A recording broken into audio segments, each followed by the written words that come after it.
বিসমিল্লাহির রহমানির রহিম। Hello everyone, আসসালামু আলাইকুম। স্বপ্ন নূরের সংসার থেকে আমি নূর চলে আসলাম আপনাদের মাঝে নতুন আরও একটি লাইফস্টাইল ব্লগ ভিডিও নিয়ে। কাছে এবং দূরে, দেশে এবং বিদেশে যে যেখান থেকে আমার আজকের ভিডিওটি দেখছেন, আশা করছি আল্লাহ তাআলা অসীম রহমতে আপনারা সবাই ভালো আছেন। আমরা আলহামদুলিল্লাহ ভালো আছি। যদিও ভীষণই অসুস্থ, আমার হয়তোবা কথা বলতে আপনারা হয়তোবা কথাগুলো শুনলে বুঝতে পারবেন আমার বারবার নিঃশ্বাস বন্ধ হয়ে আসছে। তো আমার ভিডিওটি যেহেতু রেডি করা ছিল, তো কষ্ট করে আমাকে ভয়েস ওভার করতে হচ্ছে। আশা করছি আপনাদের অনেক বেশি ভালো লাগবে। গত কোরবানির ঈদে বাড়ি থেকে আসার পর যে আমার এতটাই অসুস্থতা বোধ হয়েছিল, কিন্তু আমি ডাক্তার দেখাইনি। তো যার কারণে এটা আসলে অনেকটাই বেশি হয়ে গেছে, গাফিলতি করেছিলাম। তো আপাতত ডাক্তারের সিরিয়াল দিয়েছিলাম, কিন্তু রাত 12টার পরে ডাক্তারের সিরিয়াল পাওয়া যাবে, যার কারণে ডাক্তারের কাছেও যেতে পারছি না। আপাতত ফার্মেসি থেকে ওষুধ এনে খাচ্ছি, সেই সাথে বাসায় যেগুলো খেয়ে শরীরটা ঠিক রাখা যায় ওই খাবারগুলাই খাচ্ছি। তো এটা আমার মায়ের বাড়ি থেকে আসার দিনের ভিডিও ছিল। আমি সোমবারে ঢাকাতে ব্যাক করেছিলাম। তো আপনারা হয়তো আমার পুরনো ভিউয়ার্সরা জানেন, আমি বাস উঠলে সুস্থ থাকি না, একদম মরা মানুষের মতো আমাকে আসা যাওয়া করতে হয়।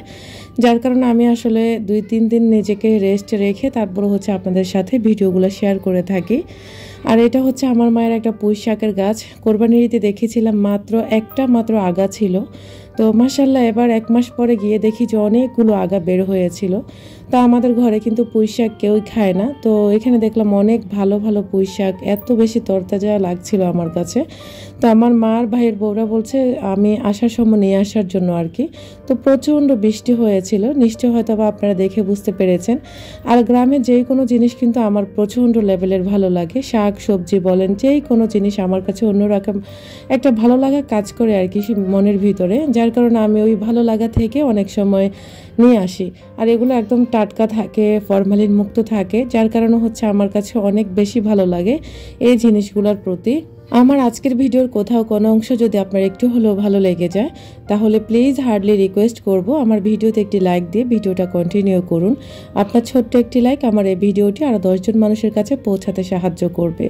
আর আপনি যদি আমার চ্যানেল এখনও সাবস্ক্রাইব করেননি, চাইলে আমার চ্যানেলটিকে সাবস্ক্রাইব করে পাশে থাকা অল অপশনটা অন করে রাখবেন।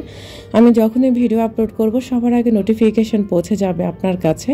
আপনি সময় করে আমার ভিডিওগুলো দেখে নিতে পারবেন। যারা শুরু থেকে আমাকে সাপোর্ট দিচ্ছেন তাদের প্রতি রইল অনেক অনেক কৃতজ্ঞতা এবং ভালোবাসা। দেখতে দেখতে আপনাদের সাথে কথা বলতে বলতে কিন্তু অনেকগুলো শাক উঠাই ফেললাম। মাশাআল্লাহ অনেকগুলো শাক হয়েছে, আমার জন্য অনেক হচ্ছে। আর আমি শাক উঠাচ্ছি, ওই দিক দিয়ে আমার মা বোনে ভাইয়ের বউরা মিলে তেলের পিঠা বানাইছিল। এটা আগের দিন রাতের তেলের পিঠা বানাইছিল, যেহেতু আপনাদের ভাইয়া গেছে, আমার বড় দুলাভাই গেছে। যদিও সুন্দর একটা আয়োজন ছিল, কিন্তু আমি কোনোটাই ক্যামেরাবন্দি করতে পারিনি। এক আমার ফোনের স্টোরেজ নেই, আরেক আসলে বাচ্চাদের কাছে ফোন থাকে বা গ্রামে গেলে, যার কারণে আপনাদের সাথে কোনো কিছুই তেমন একটা শেয়ার করিনি। আর গ্রামের ভিডিওগুলো দেখলাম তেমন একটা আপনারা পছন্দ করেন না, যার কারণে গ্রামের ভিডিওগুলো আমি করিও না। এই যে দেখতে পাচ্ছেন আমার মায়ের হাতের নারকেল পিঠা। ছোটবেলা আমার মা এত সুন্দর করে নারকেল পিঠা বানাতো। আসলে বয়সের সাথে সাথে মনে হয় মানুষের সব কিছুই চেঞ্জ হয়ে যায়। যদিও এখন আমার মায়ের হাতের পিঠাগুলো তেমন একটা ভালো হচ্ছে না, কারণ আমার মায়ের হাতের পিঠাগুলো বরাবর অন্যরকম একটা ভালো লাগতো। তেলের পিঠা, কলা পাতায় করে আমার মা একটা পিঠা বানায়, তেলের পিঠা। ওটা গেলে যদি বলে আমার মা বানানোর চেষ্টা করে। তো শুধু বললাম যে তেলের পিঠা খেতে ইচ্ছে করছে, তেলের পিঠা বানাইছে, নারকেল পিঠা বানাইছে। আমরা কিন্তু কিছুক্ষণ পরে রওনা দিব। আর আমরা 3 বোন আছি, সেই সাথে আমার ভাইয়ের বউরা আছে। সব মিলিয়ে মাশাআল্লাহ ভালো একটা সময় কেটেছে আলহামদুলিল্লাহ। আবার কবে কখন আল্লাহ তাআলা কাকে সুস্থ রাখেন, নেখায়াত দিয়ে বাঁচিয়ে রাখেন জানি না। আবারও কবে দেখা হবে আমার আসলে ঠিক জানা নেই, তবে এই দিনগুলোকে আমি বড্ড মিস করব। নারকেল পিঠা, তেলের পিঠা, যে কোনো জিনিস মাই মনে হয় যে সন্তানদের আবদারগুলো মেটাতে পারে। পৃথিবীর অন্য কোনো মানুষে যেটা মেটাতে পারে না, সেখানে বাবা মা যত কষ্টে থাকুক না কেন সন্তানদের আবদারগুলো কিন্তু মেটাতে সবসময় চেষ্টা করে থাকে।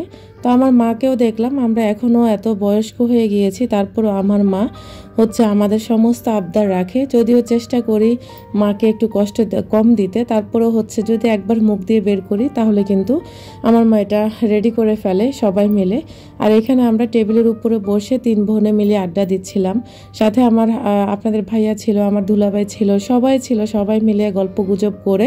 সেই সাথে কিন্তু আমাদের রাজকন্যা থাকবে না এটা তো কোনো হয় না, কারণ রাজকন্যাকে আমরা প্রতিটি সেকেন্ডে আমাদের কাছে রাখতে পছন্দ করি। ওর ভিতরে হচ্ছে আমাদের পুরো কলিজাটাই থেকে যায়। যাই হোক, পুরোটা হচ্ছে সময় মানে 4-5 ঘন্টা জার্নি করে তারপর হচ্ছে ঢাকাতে এসেছি। প্রচণ্ড লেভেলের অসুস্থ, শুধুমাত্র ভিডিও মেক করার জন্য আমি এই জিনিসপত্রগুলো আপনাদের সাথে শেয়ার করছি। পৃথিবীতে যতদিন মা বাবা বেঁচে আছেন ততদিন হয়তোবা এই জিনিসপত্রগুলো গ্রাম থেকে আনতে পারবো। সবসময় দোয়া করি আল্লাহ তাআলা পৃথিবীর সকল বাবা মাকে নেক হায়াত দিয়ে বাঁচিয়ে রাখুক, তাদের সন্তানের ছোট ছোট আবদারগুলো যেন মেটাতে পারে। তো এখানে কিন্তু আমার শাশুড়ি, আমার হচ্ছে বড় আপু, আমার মা, 3 জনে মিলে সবাই আমাকে জিনিসপত্র দিয়েছেন। আর এখানে একজোড়া নারিকেল আপনাদের ভাইয়া হচ্ছে তাদের বাজার থেকে কিনে এনেছে, আর হচ্ছে আমার মাও দিয়েছে। সেই সাথে কিন্তু এখানে পুঁই শাক দেখতে পেলেন, যে আমি পুঁই শাকগুলো উঠাইছিলাম, ওগুলো আবার গ্রাম থেকে কেটে বেছে সুন্দর করে নিয়ে আসছি আর কি। তো আমরা আসলে যেদিন আসি গ্রাম থেকে সেদিন আমার মায়ের ঘরে মানে অনেক ঝামেলাই থাকে। তো ওই ঝামেলার ভিতরে কিন্তু আমি শাকগুলো কেটেছি, আর সবাই অন্যান্য কাজ করে সবগুলো কিন্তু সুন্দর করে গুছিয়ে দিয়েছে। আর আমার বোনেরা আমার যাওয়ার সময় যদি না থাকে আমি তাদেরকে খুব মিস করি। আজকের এই জিনিসপত্রগুলো বেশিরভাগ গুছিয়ে দিয়েছিল আমার ভাইয়ের বউ ঋতু, হচ্ছে সমস্ত সব কিছু গুছিয়ে দিয়েছে মাশাআল্লাহ। আর ওদের জন্য মন থেকে অনেক অনেক দোয়া রইল। আর এটা হচ্ছে আমার বড় ভাইয়ের বউ ফেস প্যাক তৈরি করে দিয়েছিল আমাকে, যে আমার স্কিন নাকি এবারে তেমন একটা ব্রাইট লাগছিল না, যার কারণে ও হচ্ছে নিজে থেকে হচ্ছে ফেস প্যাক বানিয়ে দিয়েছিল। আর এটা হচ্ছে কচুর যে ফুলগুলো হয় না, ওই ফুলগুলোকে হচ্ছে রান্না করে এভাবে বক্স করে আমার মা দিয়ে দিয়েছে, আমরা যেন ঢাকায় এসে খেতে পারি। যদিও গ্রামেও খেয়েছিলাম, তারপরে এক বক্স দিয়ে দিয়েছে, যেহেতু ঢাকাতে কচুর ফুলগুলো তেমন একটা পাওয়া যায় না। মায়ের পরে এখন দেখতেছি ভাইয়ের বউরা মাশাআল্লাহ অনেক বেশি সম্মান করে এবং কি অনেক বেশি যত্ন করে। এগুলোও কিন্তু আমার ছোট ভাইয়ের বউ ঋতু হচ্ছে সুন্দর কেটেছে সবাই মিলে, আর সুন্দর করে একদম ফ্রিজে ফ্রোজেন করেছিল নিজের হাতে সব কিছু। আর ও হচ্ছে নিজে দায়িত্ব নিয়ে নিয়েছে মাশাআল্লাহ আমাদের পুরো সংসারের, মানে কোথায় কি রাখা লাগবে, কোথায় কি দেওয়া লাগবে, ননদ ননাসকে কি দেওয়া লাগবে, কি খাওয়ানো লাগবে, শ্বশুর শাশুড়িকে কি করা লাগবে, মাশাআল্লাহ ছোট বয়সে ওরা কিন্তু সব কিছু আমাদের সংসারে সব কিছু হাতে নিয়ে নিয়েছে। এগুলো দেখে আসলে মনটা জুড়িয়ে গেছে একদম।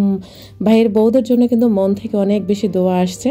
আর সেই সাথে কিন্তু আমাদের গাছের আঙ্গিনায় একটা তাল গাছ আছে, যদিও আমাদের না, তো আপনাদের ভাইয়া রাতের বেলা ঘুরতে গেছিল, এই তালটা পেয়েছিল, তো আসার সময় নিয়ে আসছি আর কি। আমার মা দিয়েছিল আপুরা জোর করে।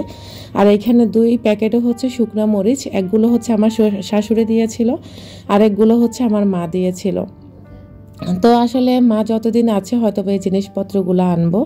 এখন আসলে মায়ের কাছে জিনিসপত্র চাইতেও কেমন জানি একটা লজ্জাবোধ কাজ করে, যেহেতু অনেক বড় হয়ে গেছি, মাও অনেক বয়স্ক হয়ে যাচ্ছে দিন দিন।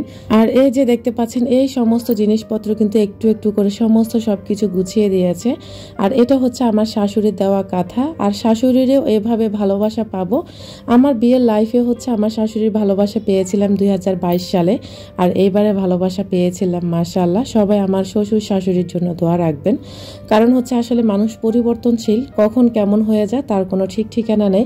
আর আমার শাশুড়িও কিন্তু আমাকে আতপ চাল দিয়েছিল, সাথে হচ্ছে আবার কি বলে শুকনো মরিচ দিয়েছিল, তারপরে হচ্ছে আবার কাঁথা দিয়েছিল, আবার হচ্ছে 3টা মাটির খোলা দিয়েছিল। তো একটা আমার মায়েদেরকে দিয়ে আসছি, আর 2টা আসার সময় আমি নিয়ে আসছি।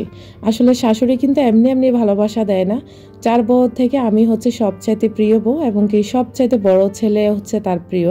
তারপরেও মাঝে মাঝে একটু আওলা জ্বালা হয়ে যায় তৃতীয় ব্যক্তির কারণে। তৃতীয় ব্যক্তিটাকে সেটা এখন আমি বলবো না, কোনো একটা সময় বলতে পারবো ইনশাল্লাহ। তো এই যে এই 2টা খোলা দিয়েছিল, তো শাশুড়ির এভাবে ভালোবাসা পাবো যেটা কখনোই কল্পনা করিনি। আর এইভাবে যেন ভালোবাসা পেতে পারি সে দোয়াটুকু আপনারা সবাই করবেন। আর আশা আছে ইনশাল্লাহ গ্রামে চলে যাবার, তবে এখনও ফাইনাল সিদ্ধান্ত নেইনি। আজকের মতো আমি এখানেই বিদায় নিচ্ছি। আল্লাহ হাফেজ, আসসালামু আলাইকুম।